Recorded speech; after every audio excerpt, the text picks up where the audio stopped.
আসসালামু আলাইকুম। আজকে আমি তৈরি করে দেখাবো বেগুন ভর্তা। আজকে বেগুন ভর্তা একটু অন্যরকম হবে। আশা রাখছি আপনাদের সবার অনেক ভালো লাগবে। তাহলে শুরু করি। কড়াইতে বেগুন দিলাম,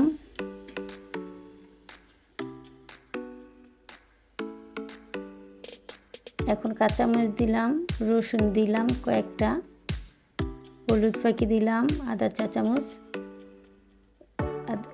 লবণ দিলাম, একটু পানি দিলাম, দিয়ে এখন ঢেকে দিব। 5 মিনিট পর উদাম করব, করে নাড়াচাড়া দিব। দেওয়ার পর সিদ্ধ হয়ে আসলে নামিয়ে নেব। সিদ্ধ হয়ে আসছে, নামিয়ে নিলাম। এখন মরিচ ডলে মরিচ পেঁয়াজ লবণ দিয়ে ভালোভাবে ডলে মাখিয়ে